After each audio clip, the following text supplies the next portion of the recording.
Medina Medina Ashiq মুমিনের ঠিকানা বলো মদিনা মদিনা আশিক মুমিনের ঠিকানা দিদার চেয়ে কাঁদো সবাই দিদার চেয়ে কাঁদো সবাই হন নবীর দিওয়ানা মদিনা আশিক মুমিনের ঠিকানা বলো মদিনা মদিনা আশিক মুমিনের ঠিকানা দিদার চেয়ে কাঁদো সবাই দিদার চেয়ে কাঁদো সবাই হন নবীর দিওয়ানা মদিনা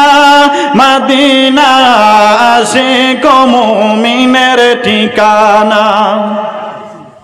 জালালউদ্দিন সুয়ুতি ৭৫ বার দেখলো নবীজি জালালউদ্দিন সুয়ুতি ৭৫ বার দেখলো নবীজি এতবার দেখিয়াও নবী মনের জ্বালা মিটিল না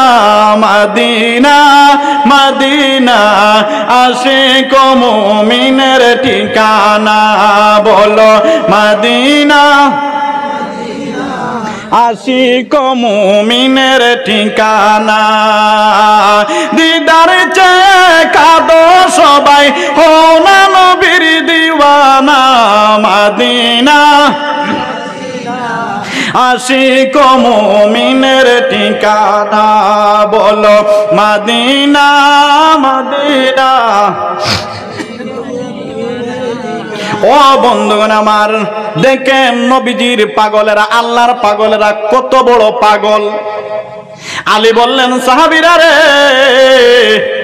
আমার এই বুদ্ধিটা হলো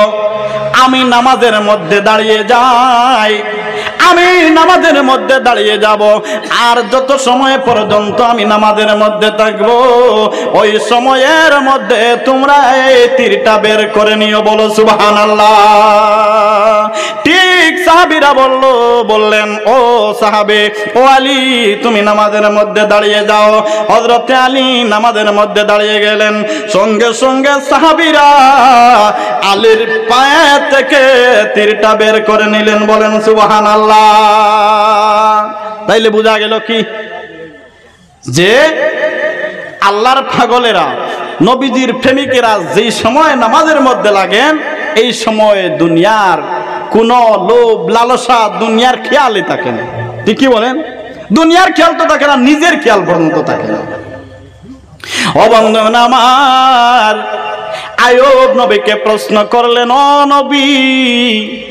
এই পোকাটা আপনি কেন এই পোকাটা পড়ে গেল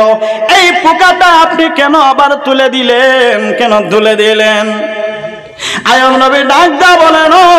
রহিমা আমার শরীরের মধ্যে পোকাগুলা দিয়েছেন কে বলে আল্লাহকে দিয়েছেন আল্লাহ দিয়েছেন এই পোকাগুলার খাদ্য আমাকে বানিয়েছেন ও রহিমা এই পোকাটা পড়ে গেল কাল কিয়ামতের দিন যদি আল্লাহর কাছে আরজ করে আল্লাহ গো তোমার নবীকে আমার রিজিক বানিয়েছিলাম কিন্তু তোমার নবী আমার উপরে রাজি না থাকার কারণে আমি তোমার নবীকে ভক্ষণ করতে পারি না রহিমা রে ও রহিমা এই আরজ যদি এই পোকাটা আমার আল্লাহর কাছে করে আমি আমার আল্লাহর কাঠ গোড়ার মধ্যে ধরে পড়ে যাব বলেন সুবহানাল্লাহ